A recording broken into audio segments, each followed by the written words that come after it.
कि पंजाब के पूर्व सीएम और कांग्रेस नेता कैप्टन अमरिंदर सिंह ने खुद की नई राजनीतिक पार्टी बनाने का ऐलान किया है। उनके मीडिया सलाहकार ने ट्वीट करके इसकी जानकारी दी है। यही नहीं, उन्होंने पंजाब में जल्द होने वाले विधानसभा चुनाव के लिए बीजेपी के साथ गठबंधन की भी बात कही है। हालांकि इसके लिए उन्होंने किसानों के मुद्दे को सुलझने की शर्त रखी है। कैप्टन अमरिंदर सिंह की ओर से उनके मीडिया सलाहकार रवीन ठुकराल ने ट्वीट करके बताया, जल्द ही किसानों समेत पंजाब और उसके लोगों के हितों की सेवा के लिए अपनी खुद की राजनीतिक पार्टी शुरू करने की घोषणा करूंगा। अगर किसानों के हित में किसान आंदोलन का समाधान किया जाता है तो 2022 के पंजाब विधानसभा चुनावों में बीजेपी के साथ गठबंधन की उम्मीद है। मैं अपने लोगों और अपने राज्य का भविष्य सुरक्षित बनाने तक चैन की सांस नहीं लूंगा। पंजाब को राजनीतिक स्थिरता, आंतरिक और बाहरी खतरों से सुरक्षा की जरूरत है। मैं अपने लोगों से वादा करता हूं कि शांति और सुरक्षा के लिए जो भी करना होगा मैं करूंगा, क्योंकि आज दोनों खतरे में हैं। कैप्टन अमरिंदर सिंह की नई पार्टी बनाने और बीजेपी के साथ गठबंधन की उम्मीद पर पंजाब के कैबिनेट मंत्री परगट सिंह ने क्या कहा, ये सुन लेते हैं। प्री इलैक्शन अलायंस या किते पोस्ट इलैक्शन अलायंस या इन्हां नूं तां क्लैरिटी हैगी आ, मैनूं भी क्लैरिटी हैगी, साडी पार्टी नूं भी क्लैरिटी हैगी आ, तुहानूं हुण हौली-हौली पता लगना। पूर्व केंद्रीय मंत्री और अकाली दल की नेता हरसिमरत कौर ने कहा कि अगर कैप्टन अमरिंदर की नई पार्टी बनती है तो उसे बीजेपी की बी टीम समझो। नवी पार्टी जिहड़ी बनी हैगी ये तुसीं इहनूं बीजेपी टीम भी समझो। वेरी सून जिवें अपनी बनी सी एक टाइम च पीपीपी पार्टी में कांग्रेस टीम भी कहती सी, वो वित्त मंत्री साहब आप शामिल हो गए, भी कुछ समय की गल है। आंध्र प्रदेश में नशे के बढ़ते कारोबार पर मुख्यमंत्री जगनमोहन रेड्डी को घेरना टीडीपी को भारी पड़ गया। टीडीपी नेता के आरोपों से भड़के वाईएसआर कांग्रेस के कार्यकर्ता गुंडागर्दी पर उतर आए और टीडीपी के दफ्तरों पर हमला बोल दिया, जिसकी सबसे डराने वाली तस्वीरें विजयवाड़ा से सामने आई।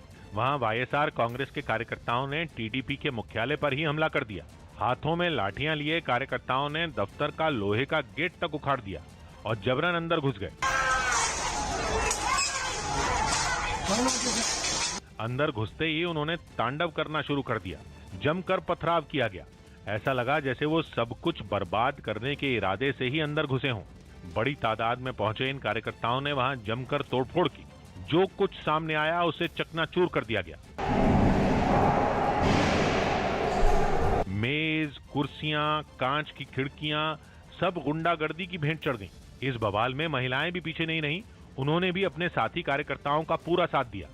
लेकिन यह हंगामे की कोई इकलौती तस्वीर नहीं थी। जगनमोहन रेड्डी की पार्टी के ये कार्यकर्ता अपने नेता पर लगाए गए आरोपों से इतना बौखलाए थे कि उन्होंने कानून हाथ में लेने में भी कोई कसर नहीं छोड़ी और तोड़फोड़ के साथ मारपीट भी शुरू कर दी। टीडीपी दफ्तर के अंदर घुसे इन कार्यकर्ताओं ने वहां मौजूद लोगों को ढूंढ ढूंढ कर पीटना शुरू कर दिया। जो भी दिखा उसी पर लाठियां बरसाई गईं। सामने आई तस्वीरों में हमलावर कुछ लोगों को घेर कर पीटते नजर आए। लाठियों की चोट से घायल कुछ लोग तो जमीन पर गिर पड़े, लेकिन इसके बावजूद उन्हें नहीं छोड़ा गया। हमलावरों के सिर पर खून सवार देख कुछ टीडीपी कार्यकर्ता अंदर की तरफ भागे और दरवाजा बंद करने लगे। लेकिन जिन उपद्रवियों ने लोहे का गेट तोड़ दिया, भला उनको लकड़ी का दरवाजा क्या रोकता। अंदर छिपे लोगों के साथ भी जमकर मारपीट की गई।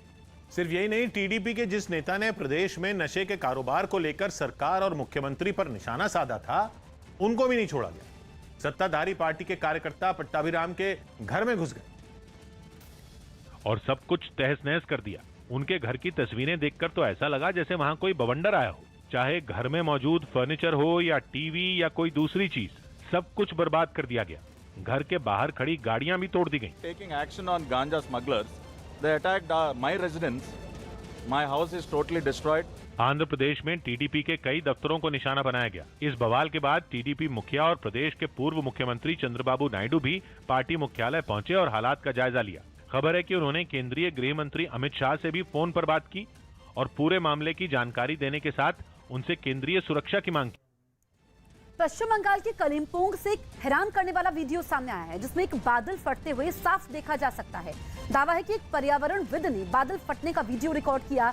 जो अब वायरल हो चुका है। वीडियो में साफ देखा जा सकता है कि कैसे एक खास जगह पर बादल से जमकर पानी बरस रहा है। वहीं बादल फटने से तिस्ता नदी का जलस्तर खतरे के निशान से काफी ऊपर जा पहुंचा है, जिससे नदी के आसपास रहने वाले लोगों की जान पर खतरा मंडराने लगा है। उत्तरी बंगाल में मौसम विभाग ने आज भारी बारिश का ऑरेंज अलर्ट जारी किया है। उत्तराखंड में पिछले 2 दिन की बारिश ने 124 साल का रिकॉर्ड तोड़ दिया है। बारिश की वजह से हुए अलग अलग हादसों में 34 लोगों की मौत हो गई। कुमाऊं के कई इलाके जैसे कि नैनीताल, उधम सिंह नगर में तो 24 घंटे में 500 मिलीमीटर तक बारिश दर्ज हुई है। ऐसा 100 साल में पहली बार हुआ है।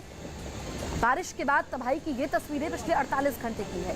मौसम विभाग के मुताबिक कुमाऊं में इस बार 124 साल का रिकॉर्ड टूट गया है। मुक्तेश्वर में मई 1897 में इस तरह की बारिश दर्ज हुई थी। अब प्रदेश में बारिश के बाद पैदा हुए हालात जल्द से जल्द सामान्य हो, सरकारी अमला इसी कोशिश में लगा है। इसके लिए खुद मुख्यमंत्री पुष्कर सिंह धामी ने उत्तराखंड के कई इलाकों में हुए नुकसान का जायजा लिया। मरने वालों के परिवार को 4 लाख रुपए की आर्थिक मदद देने का ऐलान भी किया। सीएम धामी ने गढ़वाल के आपदाग्रस्त क्षेत्रों का हवाई सर्वेक्षण किया और 4 धाम यात्रा की स्थिति की जानकारी भी ली। दुखद जो आपदा आई है उसमें बहुत सारे लोग चले गए हैं। अभी तक 34 लोगों की मृत्यु का हमें समाचार मिला है। 5 लोग अभी इसमें से मिसिंग हैं। तो हमने सभी के लिए जो भी जिनके घर से कोई भी गए हैं तो उसमें 4 लाख रुपए प्रत्येक मृतक के परिवार को देंगे और साथ में जिनके घर पूरी तरह से टूट गए हैं, ख़राब हो गए हैं, उनके लिए 1,09,000 रुपये उनको दिया जाएगा और साथ में जिनके पशु हानि हुई है उसमें भी अलग अलग जो भी हमारे जो यथासंभव जो उसके मानक होंगे उसके अनुसार उनकी सहायता करेंगे। कल से 4 धाम यात्रा पूरी तरह से रिवाइव हो जाएगी, शुरू हो जाएगी। ज़्यादा इम्पैक्ट आपदा का कुमाऊं साइड में आया है, नैनीताल, हल्द्वानी, उधम सिंह नगर, चंपावत इस बेल्ट में आया है। और यद्यपि यहाँ भी आज दोपहर बाद जो है पानी कम हुआ है और उससे थोड़ा रिलीफ मिला है। फिर भी यहाँ काफ़ी काम करने को बाकी है। कुछ एरियाज में अभी भी जो है पूरी तरह खुले नहीं हैं, उसमें समय लगेगा। रेलवे लाइन भी बंद हो गई है रुद्रपुर से काठगोदाम के बीच की, उसमें भी समय लगेगा। उत्तराखंड में भारी बारिश से जान गंवाने वालों के लिए पीएम मोदी ने भी दुख जाहिर किया। पीएम ने ट्वीट किया कि उत्तराखंड के कुछ हिस्सों में भारी बारिश की वजह से लोगों की जान जाने में मैं व्यथित हूँ। घायलों के जल्द स्वास्थ्य की कामना करता हूँ। प्रभावित लोगों की मदद के लिए बचाव कार्य जारी है। मैं सभी की सुरक्षा और सकुशलता के लिए प्रार्थना करता हूँ। अरुणाचल प्रदेश में एलएसी पर भारतीय फौज ने चीन की हर चाल का जवाब देने के लिए बड़े पैमाने पर तैयारी की। सड़कों का जाल बिछाने के अलावा भारतीय फौज ने एक खास एविएशन ब्रिगेड भी बनाई जो हर पल मुस्तैद रहती है। एविएशन ब्रिगेड के फॉरवर्ड बेस ने एक खास कंट्रोल रूम भी बनाया है जिसके जरिए चीन की हर चाल पर पैनी नजर रखी जाती है। इसके अलावा जरा सी गड़बड़ का पता चलते ही तमाम टुकड़ियों को अलर्ट पहुंचाना भी इसी कंट्रोल रूम की जिम्मेदारी है। वायुसेना के सबसे उपयोगी हेलीकॉप्टर भी एलएसी के पास हर पल उड़ान भरने के लिए तैयार रहते हैं। किसी भी तरीके की अगर चुनौती उनकी तरफ से आती है तो मुंह तोड़ जवाब देने के लिए हम पूरी तरह से तैयार हैं। इसके अलावा पूरे इलाके में सड़कों का ऐसा जाल बिछाया जा रहा है जिससे एलएसी पर पहुंचना फौज के लिए मुश्किल कतई नहीं होगा। इसीलिए सड़कें और सुरंग बनाने से जुड़ी दर्जनों परियोजनाओं पर बीआरओ एक साथ काम कर रहा है। तकरीबन 54 ऐसी सड़कें हैं जिनको लगातार तैयार किया जा रहा है उन सब इलाकों को कनेक्ट करने के लिए जो कि एलएसी से जुड़ते हैं। अरुणाचल में फौज की ये तैयारी इसलिए है क्योंकि एलएसी की दूसरी तरफ तिब्बत में चीन की हलचल तेज होने की सूचना सेना के पास है। सुरक्षा के लिहाज से इस इलाके की संवेदनशीलता का अंदाजा इस बात से लगाया जा सकता है कि 1962 में चीन ने इसी रास्ते से भारत में एंट्री की थी। पंजाब कांग्रेस में जारी घमासान पर बड़ी खबर आ रही है। न्यूज 18 के चमन पलानिया की खबर है कि विवाद सुलझाने के लिए बंद कमरे में हुई एक बैठक के समय सिद्धू के रवैये से खफा होकर चरणजीत सिंह चन्नी ने मुख्यमंत्री पद छोड़ने की बात कह दी। यही नहीं, खबर है कि चन्नी ने दिल्ली से आए कांग्रेस पर्यवेक्षकों के सामने सिद्धू के मुख्यमंत्री बनने और 2 महीने में परफॉर्म करके दिखाने की चुनौती भी दे दी। यूपी में चुनाव से पहले कांग्रेस को झटका लगा। यूपी विधानसभा चुनाव की तैयारियों में जुटी कांग्रेस महासचिव प्रियंका गांधी को बड़ा झटका लगा। उनके सलाहकार और पूर्व सांसद हरेंद्र मलिक ने अपने बेटे पंकज मलिक के साथ पार्टी छोड़ दी। पंकज मलिक यूपी कांग्रेस के प्रदेश उपाध्यक्ष भी थे। एम्स दिल्ली के बाहर बजरंग दल के कुछ कार्यकर्ताओं ने प्रदर्शन किया। इन लोगों ने एम्स के कुछ छात्रों की ओर से की गई रामलीला पर नाराजगी जताई। बजरंग दल का आरोप है कि इन्होंने गलत तरीके से रामलीला की और इसमें गलत शब्दों का इस्तेमाल किया, जिससे उनकी धार्मिक भावनाएं आहत हुई। राजस्थान कांग्रेस के नेता सचिन पायलट भी मध्य प्रदेश में होने वाले उपचुनाव के दौरान चुनाव प्रचार करेंगे। वो पूर्व सीएम कमलनाथ के कहने पर 27 अक्टूबर को 3 जगह चुनावी सभा करने पहुंचेंगे, ताकि गुर्जर समुदाय के मतदाताओं को कांग्रेस के पक्ष में किया जा सके। राज्य की 3 विधानसभा और 1 लोकसभा सीट पर 30 अक्टूबर को उपचुनाव होगा। मेघालय के सीएम कॉनरेड संगमा का एक बैंड के साथ गाना गाने का वीडियो सोशल मीडिया पर वायरल हो गया।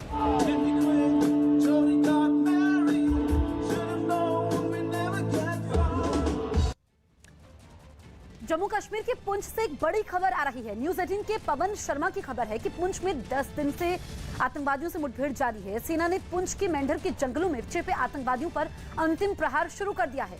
सेना ने आतंकवादियों को चारों तरफ से घेरा है और गोलीबारी शुरू हो चुकी है। इससे पहले सेना की तरफ से पूरे इलाके में लोगों से घरों में रहने की अपील की गई। एक दिन पहले सेना प्रमुख ने भी मुठभेड़ वाली जगह पहुंचकर जवानों का हौसला बढ़ाया।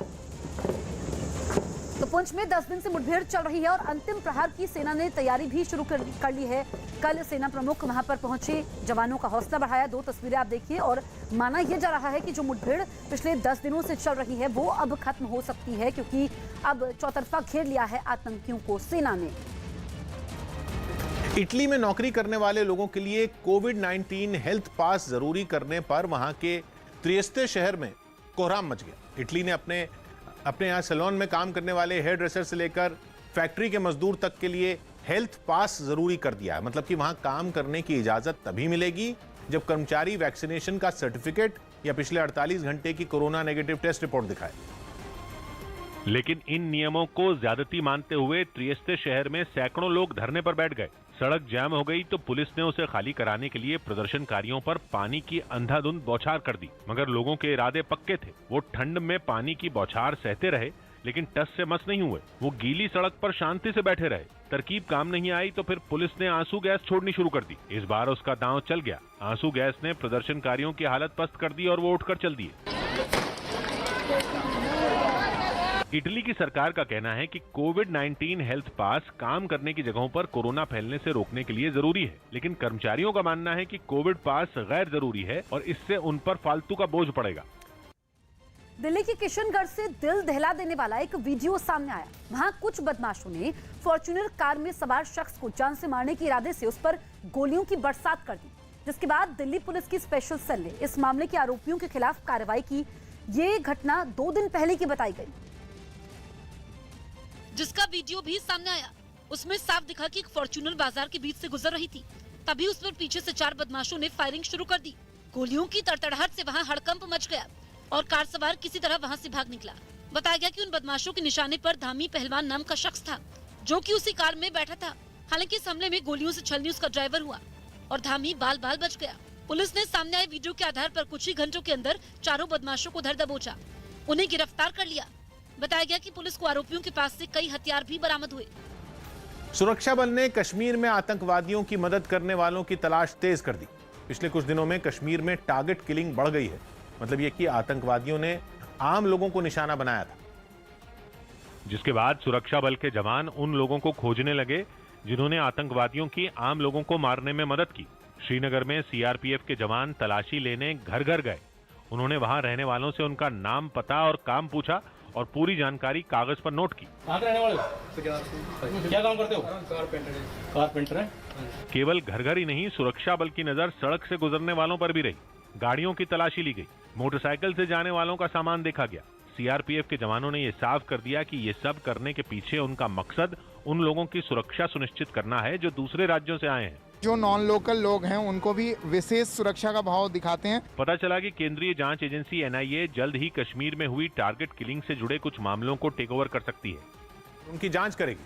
खबर है कि एनआईए घाटी में हुई हत्याओं के पाकिस्तान कनेक्शन की जांच करेगी, क्योंकि शक है कि इन हत्याओं के पीछे पाकिस्तान के कई आतंकी संगठनों की सोची समझी साजिश है। और एनआईए इसी बात की जांच करेगी कि घाटी में हुई लोगों की हत्या का पाकिस्तान से क्या कनेक्शन। खबर है कि एनआईए वहां टारगेट किलिंग से जुड़े 4 अहम मामलों को टेक ओवर करेगी। स्पेन के ला पाल्मा द्वीप पर फटे ज्वालामुखी को आग उगलते हुए 1 महीने से ज्यादा का वक्त बीत चुका है, लेकिन वो अब तक शांत नहीं हुआ। उस ज्वालामुखी से निकला लावा अब तक करीब 2000 इमारतों को नुकसान पहुंचा चुका है और लगभग 7000 लोग उसकी चपेट में आने के डर से अपना घर छोड़कर भाग चुके हैं।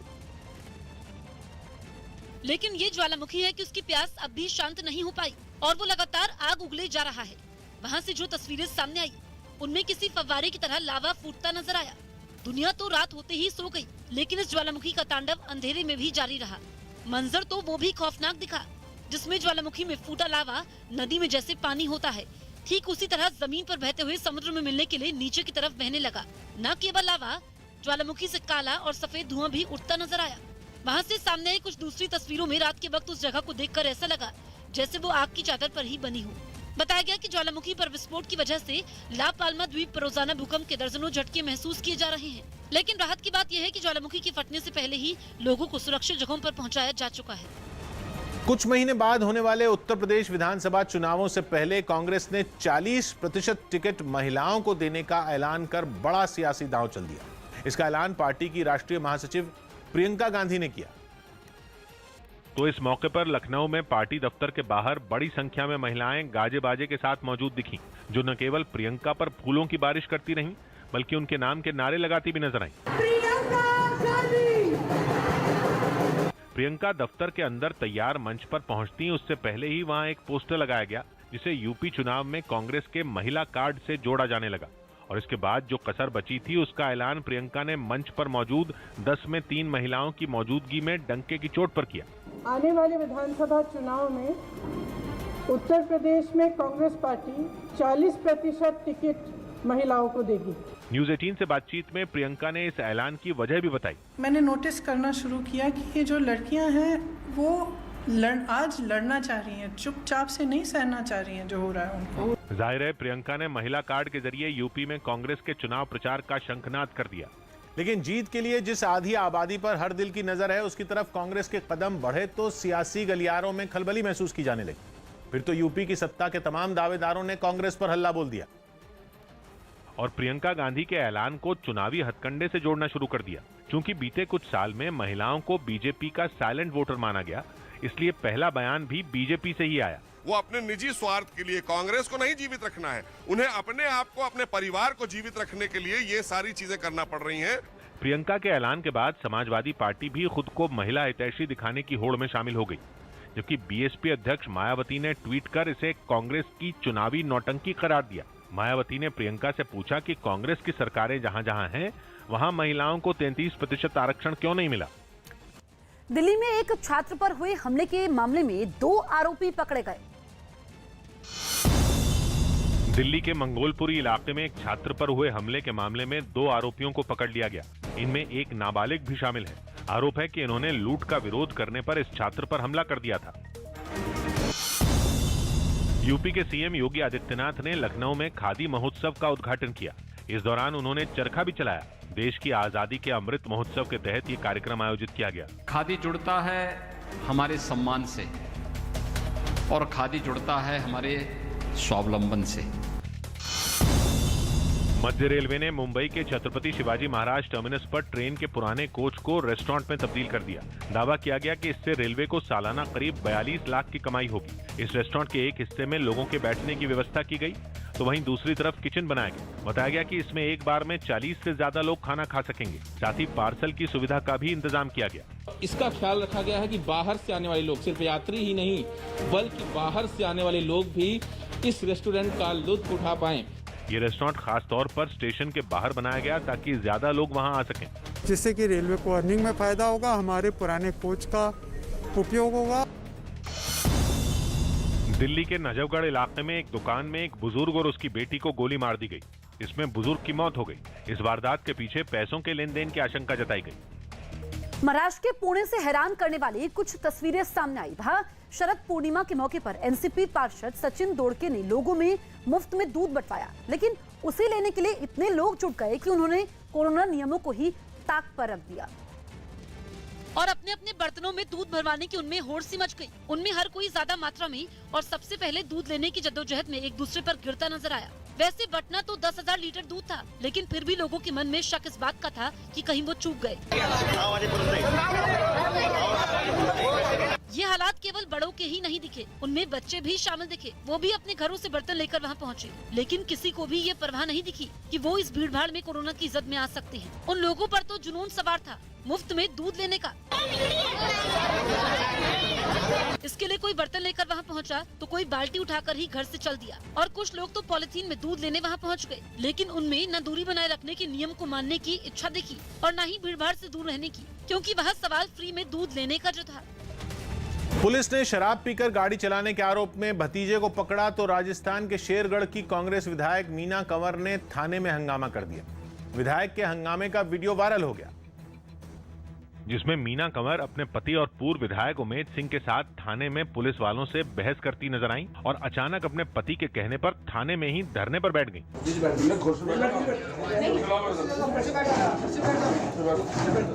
धरने पर बैठने के बाद उमेद सिंह ये कहते सुनाई पड़े कि एमएलए नीचे बैठी हैं और पुलिस वाले कुर्सी पर बैठे हैं। वहीं विधायक मीना कंवर परिचय देने और मना करने के बावजूद भतीजे के पकड़े जाने से नाराज दिखी। बच्चे सबके पीते हैं, कोई बात नहीं, बच्चे ने थोड़ा बहुत ले लिया, रिक्वेस्ट करी हमने फोन पे। इस दौरान पुलिस वाले उन्हें बार बार कुर्सी पर बैठने का आग्रह करते दिखे, लेकिन मामले को तूल दे रहे नेताओं पर पुलिस के आग्रह का कोई असर नहीं हुआ और विधायक थाने से शुरू हुए विवाद को लेकर डीसीपी के पास पहुंच गई। और डीसीपी से मुलाकात कर जब उमेद सिंह अपनी विधायक पत्नी के साथ बाहर आए तो उन्होंने अपने भतीजे पर लगे आरोप को गलत बताया और दावा किया कि थाने में मौजूद सभी पुलिसकर्मियों ने ही शराब पी रखी थी। आप कह रहे हो कि आपका रिश्तेदार दारू पिया होगा, हम कह रहे हैं आपका पूरा थाना दारू पिया होगा। भतीजे के मामले को लेकर थाने और अधिकारियों के चक्कर लगाने वाली मीना कंवर इस बात की भी शिकायत करती नजर आई कि पुलिस वालों ने एक महिला विधायक का वीडियो बनाकर उसे सोशल मीडिया पर वायरल कर दिया। हालांकि डीसीपी को जैसे ही शिकायत मिली, मामले की जांच शुरू हो गई। एसीपी ईस्ट को जांच दी जा रही है, जैसे जांच सामने आएगी हम आपको बता देंगे। बताया गया कि इसकी जांच के नतीजे सामने आने के बाद ये मामला सियासी गलियारों में भी तूल पकड़ सकता है। पीएम नरेंद्र मोदी आज उत्तर प्रदेश के कुशीनगर में 260 करोड़ की लागत से तैयार किए गए इंटरनेशनल एयरपोर्ट का उद्घाटन करेंगे। इसके साथ ही पीएम मेडिकल कॉलेज और 180 करोड़ रुपए की 12 विकास योजनाओं का भी शिलान्यास और लोकार्पण करेंगे। पीएम महापरिनिर्वाण मंदिर में 3 दिन तक चलने वाले अंतर्राष्ट्रीय बौद्ध कॉन्क्लेव की शुरुआत करेंगे। कुशीनगर में पीएम एक जनसभा को भी संबोधित करेंगे। थाईलैंड के कई इलाकों में जबरदस्त बारिश के बाद बाढ़ के हालात पैदा हो गए। वहां के तूफान माफ कीजिएगा, वहां के सुफान बुराई नाम की जगह पर तो एक बांध फूट पड़ा, जिसके बाद वहां की सूरत ही बदल गई। उससे सैलाब की शक्ल में निकलते पानी ने सारे इलाके को डुबा दिया। ड्रोन कैमरे से ली गई तस्वीरों में दिखा कि गांव में सिर्फ घरों की छत ही पानी के बाहर बची, बाकी सब पानी में समा गया। वहां मौजूद रिहायशी बस्तियां टापू की तरह नजर आने लगी। कई बौद्ध मंदिर भी इसकी चपेट में आ गए। एक जगह पर तो एक बौद्ध भिक्षु पानी रोकने के लिए रेत की बोरियां लगाते दिखा, ताकि जितना हो सके बरसाती पानी को मंदिर से बाहर ही रखा जा सके। इसके अलावा कुछ लोगों को अपने घरों से पानी निकालते भी देखा गया। जब ये पानी इंसानी बस्तियों में दाखिल हुआ तो इंसानों के साथ ही जानवरों के लिए भी मुसीबत बन गया। वहां बच्चे लाइफ जैकेट पहनकर पानी को पार करते दिखे। एक जगह पर तो एक कुत्ता पानी में डूबने लगा, जिसे बच्चों ने किसी तरह पानी से बाहर निकाला। कुछ इलाकों में तो हालात इतने खराब हो गए कि सड़कों पर नाव चलाने की नौबत आ गई। अमेरिका के टेक्सास में एक विमान उड़ान भरने की कोशिश करने के समय ही क्रैश हो गया। बताया गया कि इस विमान ने ह्यूस्टन एग्जीक्यूटिव एयरपोर्ट से उड़ान भरी थी, जिसमें 21 यात्री और चालक दल के 13 मेंबर सवार थे।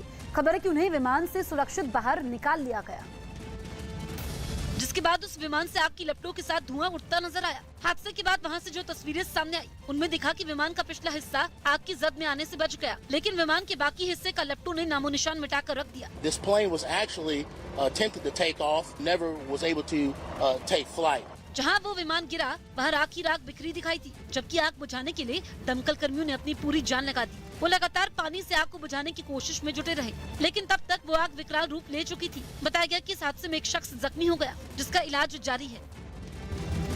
दिल्ली में बढ़ते प्रदूषण पर लगाम लगाने के लिए दिल्ली सरकार ने पेट्रोल भरवाने से पहले प्रदूषण सर्टिफिकेट की जांच करना शुरू कर दिया। इसके तहत अब दिल्ली के कई पेट्रोल पंप पर पीयूसी यानी कि प्रदूषण सर्टिफिकेट के बगैर पेट्रोल नहीं दिया जाएगा। बताया गया कि सर्टिफिकेट न होने पर 10,000 तक का जुर्माना लगाया जा सकता है। और इसकी जांच के लिए दिल्ली सरकार के ट्रांसपोर्ट विभाग की तरफ से इन पेट्रोल पंप पर पुलिस की एक टीम तैनात की गई।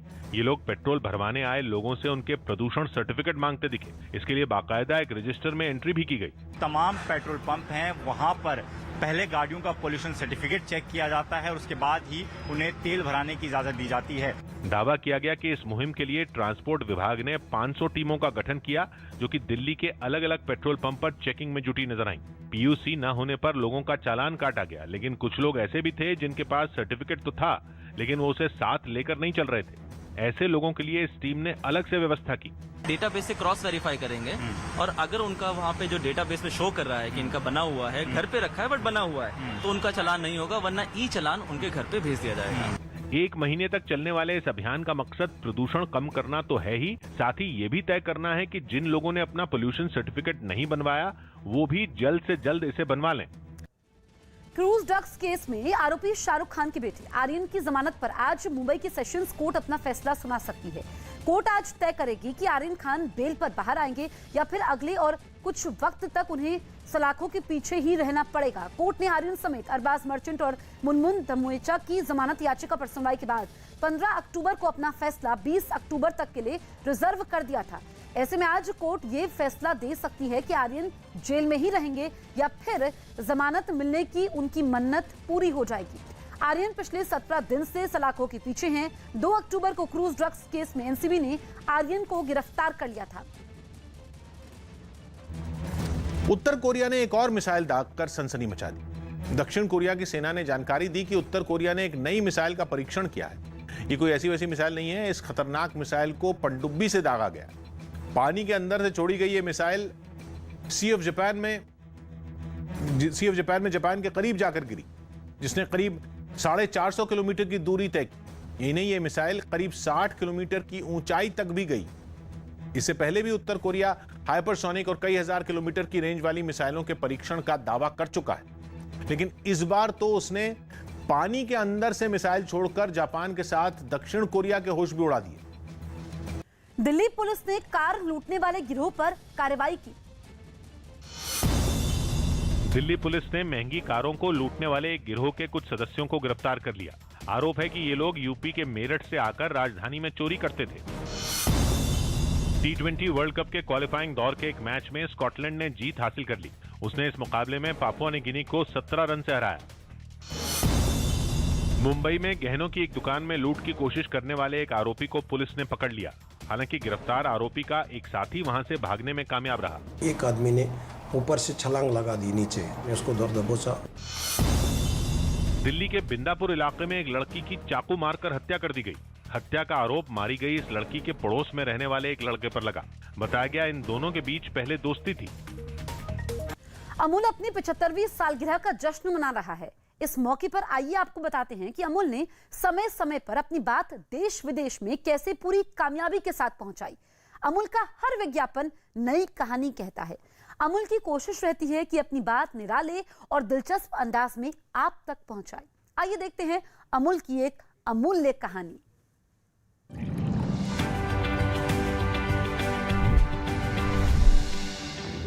अमूल का ये विज्ञापन 1999 में आया, जब बिहार में चारा घोटाले की लपटें तब के मुख्यमंत्री लालू प्रसाद यादव तक पहुंची।